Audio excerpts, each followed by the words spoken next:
শহীদ বেদিতে গিয়ে শ্রদ্ধা নিবেদন করি, তাহলে এই যে আপনারা উত্তর দেন, শহীদ মিনার না শহীদ মন্দির? একজন এই কয়েক মাস যতদিন ডক্টর ইউনূস সাহেব আছেন ততদিন একটু বলে যাই, পরে রেকর্ড থাকলে যা হয় হবে, আল্লাহর উপরে ছেড়ে দিয়ে বলি। একজন জেলখানায় একজন খুব জ্ঞানী মানুষের সাথে দেখা হয়েছিল, একই সঙ্গে ছিলাম অনেকদিন। একজন সালাউদ্দিন কাদের চৌধুরী, যাকে আপনার সাকা চৌধুরী বলে, আর একজন শেখ দেলাওয়ার হোসেন সাইদি, একসঙ্গে বসতে কথা বলছিলাম। সালাউদ্দিন সাহেব বলছেন, আমাকে বলছেন, এই বেটা তোমার হুজুরকে জিজ্ঞেস করো, উনি বলেন শহীদ মিনার, আর আমি কোনোদিন শহীদ মিনার বলিনি, ওটা শহীদ মন্দির। আমি কোনোদিন যাইওনি ওখানে, আর কোনো মিনারও বলিনি, বুঝছেন? আপনারা এই মানুষটাকে ফাঁসি দিয়ে মারছেন, তাই না? যতগুলো ভুল হয়েছে, আমি মনে করি শীর্ষস্থানীয় ভুল এই ধরনের মানুষকে ফাঁসি দিয়ে মার। আপনারা তাকে চিনেন না, সালাউদ্দিন কাদের কে আপনারা চিনেন না।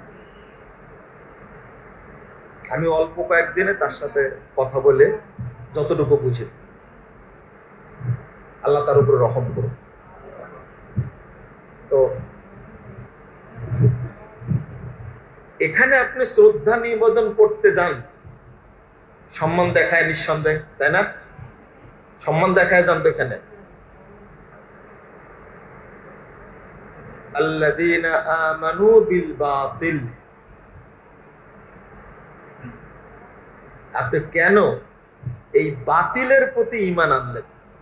এটাকে সমর্থন করলেন কেন? আর এই জায়গাতে শ্রদ্ধা নিবেদন করতে কেউ অসন্তুষ্টে নিয়ে যায় না, সন্তুষ্টি চিত্তেই যায়।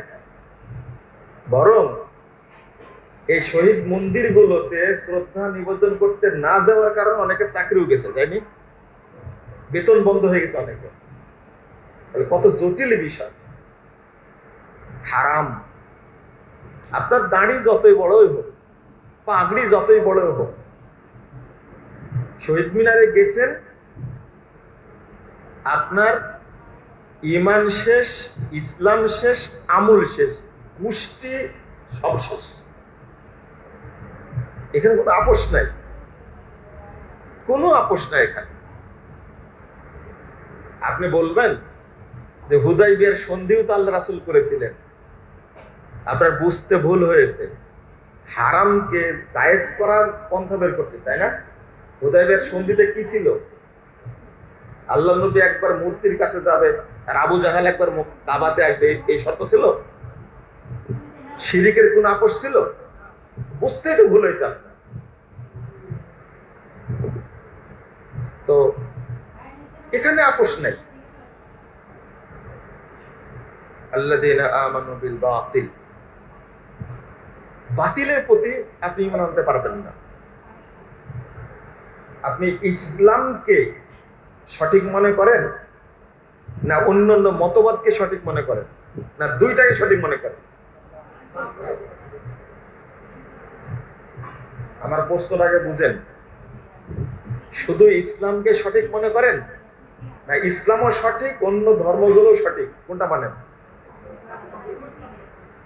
যে ইসলাম মানবে, অন্য যাবতীয় ধর্ম, মতবাদ, থিওরি, ইজম, তরিকা, মাযহাব, মতবাদ সবগুলোকে অস্বীকার করতে হবে, সবগুলোকে বাতিল মনে করতে হবে। আমরা করি না, আমরা করি না। আল্লাহ রাব্বুল আলামিন বলেছেন ইন্নাদ দীনা ইনদাল্লাহিল ইসলাম। এই যে ইসলামী রাজনীতি বাংলাদেশে চলছে, একটাও চলবে না। ইসলামী রাজনীতির নামে যারা এই গণতন্ত্রের সাথে আপোষ করবে, শেষ, বাতিল। এই প্রচলিত ধারায় যে বাংলাদেশ ইসলামী রাজনীতি চলছে, একটাও চলবে না, সবগুলো বাতিল। কারণ গণতন্ত্র একটা ধর্ম, একটা ইজম এবং একটা বাতিল ধর্ম। এর সঙ্গে আপোষ করে কখনো ইসলামকে তার সাথে মিশ্রণ করা যাবে হারাম, পরিষ্কার। আমি বলবো আপনি ইসলামও মানবেন আবার গণতন্ত্রও মানবেন, মানা যাবে? ইসলাম পরে, আগে আপনাকে বলতে হবে সবগুলো হারাম, সবগুলো বাতিল। এইটা বলার পরে বলতে হবে আমি মানি একমাত্র কাকে? ইসলাম। আগে অস্বীকার, আগে কি অস্বীকার। যেমন 256 নম্বর আয়াত সূরা বাকারা, আয়াতুল কুরসির পরে যে আয়াতটা আছে, আল্লাহ বলছেন ওয়ামাই ইয়াকফুর বিত-তাগুত ওয়া ইউমিন বিল্লাহ। যে ব্যক্তি, একটু ভালো করে বুঝেন, যে ব্যক্তি তাগুতকে কি করবে? অস্বীকার করবে। যে ব্যক্তি তাগুতকে কি করবে? অস্বীকার করবে।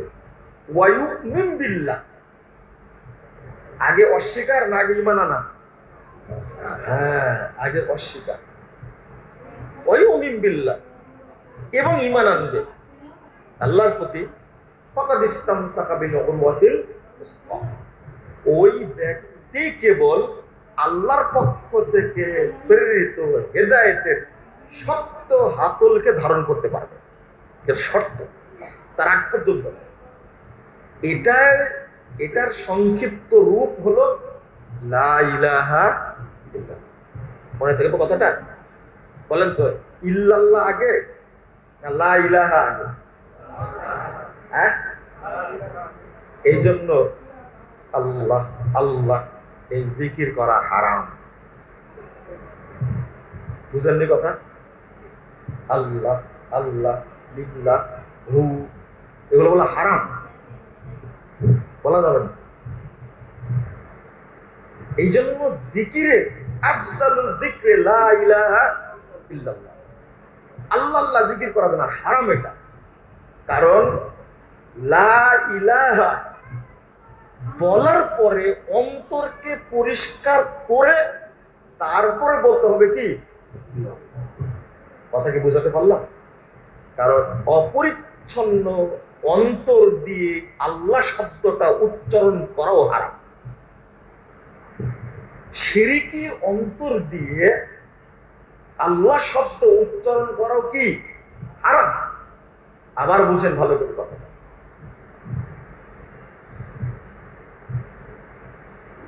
মানে এই কথাটাই যেন বুঝাতে পারছে না আমরা মানুষকে। কথা কি বুঝতে পারলেন আপনারা? এই কথা বুঝাতে পারছি না আমরা যে শিরিক মিশ্রিত অন্তর দিয়ে আল্লাহ শব্দটা উচ্চারণ করা কি হারাম।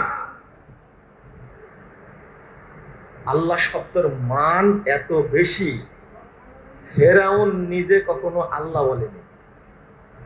রব্বি মুসা ওয়া হারুন, মুসা এবং হারুনের রবের প্রতি ঈমান আনলাম, কিন্তু ব্যাপক কি বলেনি?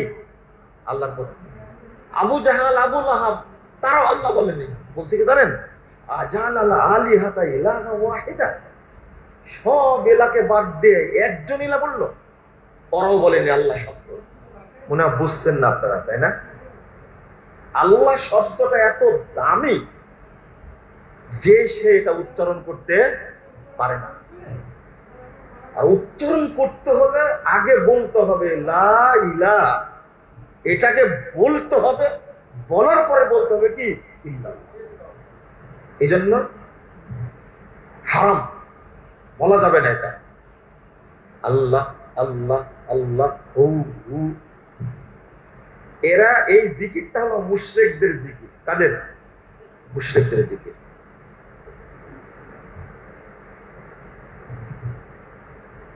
আমরা এমন একটা অবস্থায় বসবাস করছি যেন আমাদের ঈমান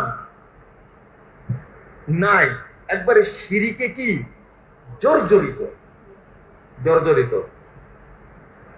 আপনি যেটা বলবেন সেটার সাথেই আমরা আপোষ করতে পারি না। যেমন